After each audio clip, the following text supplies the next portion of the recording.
Dando sequência aqui, então, ao nosso assunto da aula de hoje sobre os efeitos do casamento, falamos sobre os efeitos pessoais do casamento, agora vamos falar sobre os efeitos patrimoniais do casamento.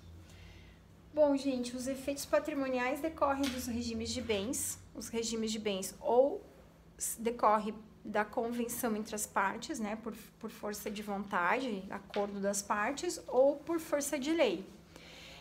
E por força de lei ele pode ser cogente obrigatório, como é o caso do regime de separação obrigatória, ou também ele pode ser para suprir quando não houve um prévio acordo sobre o regime de bens, como é o caso do regime da comunhão parcial de bens, tá?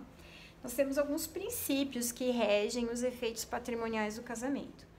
O primeiro deles é o da liberdade de escolha, que está lá no artigo 1639 do Código Civil. Então, lembram lá daquela conversa que nós tivemos com a Flávia, né, do Registro Civil? Antes de casar, as pessoas optam, fazem a escolha pelo seu regime de bens. Existe uma exceção a essa liberdade de escolha, que está lá no artigo 1641 do Código Civil. Então, não podem escolher o regime de bens as pessoas que casaram com alguma causa suspensiva, as que dependerem de suprimento judicial para casar, que é a hipótese dos que têm idade núbil, mas não têm autorização dos pais ou responsáveis, e também dos maiores de 70 anos de idade. Pessoal, com relação a essa vedação dos maiores de 70 anos de idade em escolher o regime de bens, nós já temos decisões dos tribunais brasileiros entendendo que é uma norma inconstitucional, porque a gente não tem uma perda da capacidade civil ao completar uma determinada idade, né? Então, não haveria motivos para manter essa restrição aqui, até porque o regime de separação obrigatória de bens pode, em determinadas situações, ser prejudicial ao cônjuge que tenha idade avançada, tá? Então, só deixando esse parênteses aí, se alguém quiser pesquisar sobre essa questão, vale a pena dar uma lida. E o segundo princípio, é o suprimento do regime pela lei, que está no 1640. Então, sendo nulo o pacto antinupcial, ou se os cônjuges não escolheram o regime de bens, aplica-se supletivamente pela lei o regime da comunhão parcial. Aqui lembrando, até a lei do divórcio, 1977, o regime legal era da comunhão universal de bens. A partir de 1977, o regime legal passou a ser o da comunhão parcial de bens. Por último, nós temos o princípio da mutabilidade motivada, quer dizer o seguinte: após o casamento, os cônjuges conjuntamente e motivadamente podem pedir ao juiz a mudança do regime de bens que eles escolheram. Mas isso sempre vai depender de um procedimento judicial. Então, por exemplo, casaram pelo regime de separação obrigatória de bens porque ainda não havia sido feita a partilha de bens do divórcio. Depois do casamento, fez a partilha de bens do divórcio. Então, agora é possível alterar para um outro regime que eles quiserem, que eles escolherem, tá? Os efeitos dessa sentença são ex nunc, né? Mas é possível que nos próprios autos do pedido de alteração se faça com pedido de efeitos ex tunc, tá? Decisão e entendimento esse do STJ. Aqui no próximo slide, então, estão as hipóteses de regime de separação obrigatória de bens, né? Que nós já falamos sobre isso. E aí nós vamos falar sobre o pacto antinupcial. O que é o pacto antinupcial? É um instrumento pelo qual os nubentes, antes de casar, escolhem um regime de bens que não seja o legal, ou seja, comunhão parcial de bens, e nem o obrigatório, que é a separação obrigatória de bens. Então, quando é que eu vou precisar fazer o pacto antinupcial?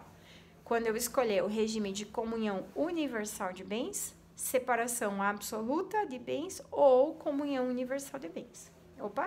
Já falei. Ou participação final nos aquestos. Sobre o pacto antinupcial, exige-se forma prescrita em lei, qual seja escritura pública, sob pena de ser nulo, né, nula. E se for feita a escritura pública de pacto antinupcial e não for celebrado o casamento, essa escritura é ineficaz, ou seja, não vai produzir efeitos, tá? Se o pacto for feito por quem ainda não tem capacidade civil plena, precisa da autorização do seu representante legal, né? E para ter publicidade, esse casamento precisa depois ser registrado no registro de imóveis, o domicílio dos cônjuges. E o artigo 1655 fala que anula a convenção ou cláusula que contravenha a disposição absoluta de lei. Ou seja, nós vimos lá que os cônjuges devem escolher o domicílio conjugal. Se tiver lá uma cláusula dizendo só o marido cabe escolher o domicílio conjugal. Embora isso esteja escrito lá, expresso no pacto, ela é uma disposição nula, porque ela contraria um dispositivo de lei. Então, ela não tem validade nenhuma, tá? E aí, para finalizar essa parte dos aspectos, dos efeitos patrimoniais do casamento, a gente vai estudar o seguinte. Depois que a pessoa casa, determinados atos da vida civil vão depender da autorização do seu cônjuge, tá? Então, o Código Civil, classificou 3 tipos de atos. Os atos que não dependem da autorização do cônjuge, que tem uma responsabilidade pessoal, artigo 1642. Os que também não dependem de autorização, mas têm uma responsabilidade solidária, embora apenas dos cônjuges contraiu uma dívida, ambos vão responder por aquela dívida, que são as hipóteses do artigo 1643 e 1644. E, por último, atos que dependem da autorização do cônjuge, que são as do 1647, sob pena de serem anulados, sob pena de invalidade.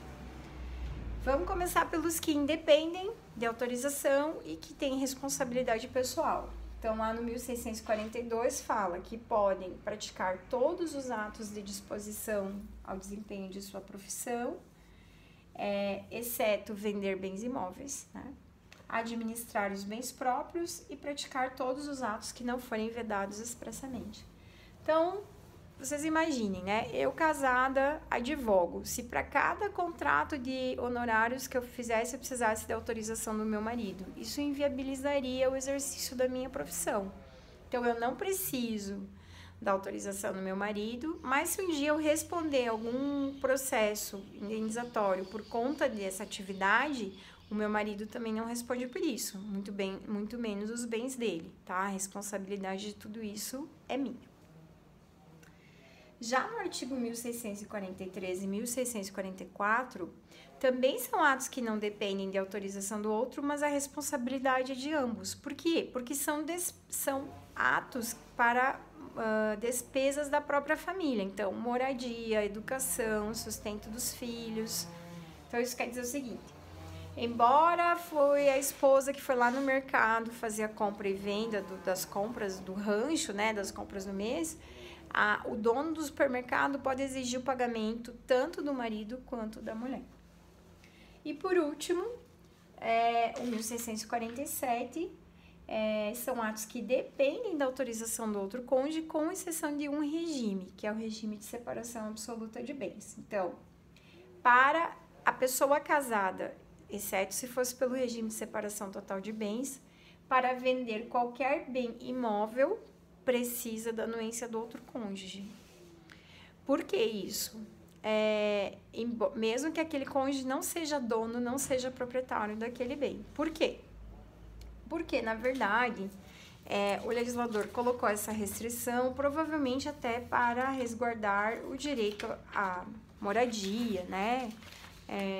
Da família. Vocês imaginem assim, eu sou dona do bem imóvel, e aí eu sou a única proprietária e eu decido vender e a minha família vai ficar sem ter onde morar. Então, por isso que teria que ter autorização do outro.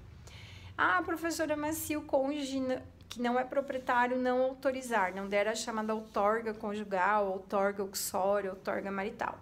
Aí, nesse caso, 1648 prevê a possibilidade de pedir suprimento de autorização para o juiz, tá? Uma outra, com relação a essa necessidade de outorga, tem uma exceção no artigo 1656 quanto ao regime de participação final nos aquestos. Neste regime, se tiver expresso no pacto antinupcial que não precisa de outorga, pode vender o imóvel sem autorização do cônjuge, tá?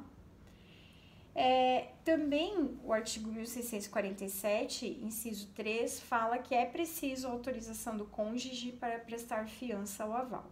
Bom, o que é a fiança? É um contrato acessório de garantia, né?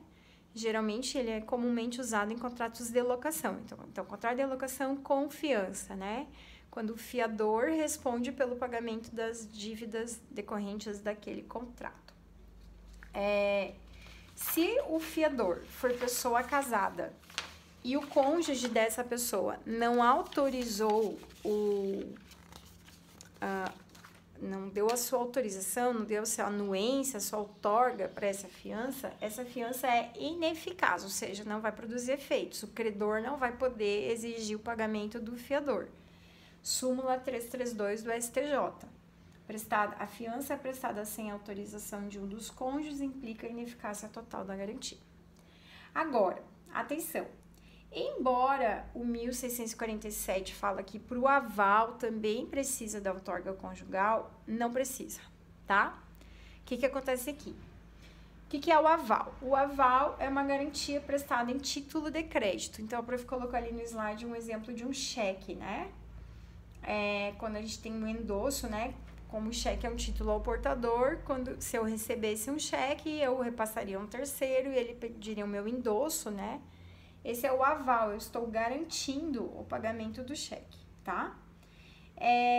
E para essa hipótese, não é necessário a outorga conjugal, embora o Código Civil diga que sim. Por quê? Esse é um entendimento firmado pelo STJ, terceira turma do STJ, porque, na verdade, nós temos aqui um conflito de normas. A lei especial, que é a Lei 7.357, que é a lei do cheque, ela diz que o aval, ela não traz como requisito do aval a outorga uxória. O Código Civil traz como requisito do aval a outorga uxória. Embora o Código Civil seja posterior à lei do cheque, né, Código Civil de 2002, o cheque de 85, aqui, para resolver esse conflito de normas, o STJ usou o critério da especialidade e não da anterioridade, né, ou do tempo das normas. E é por isso, então, que o STJ entendeu que a interpretação mais adequada é de que não é necessário outorga, por conta de que tem lei especial que rege essa matéria. Bom, turma, acho que era isso sobre efeitos patrimoniais do casamento. Nosso próximo conteúdo, depois dessa aula, vai ser, e depois provavelmente da nossa avaliação, vai ser os regimes de bens em espécies. Um abraço, a professora está à disposição para sanar eventuais dúvidas, usem o portal, usem o e-mail para a gente falar, tá? Um abração.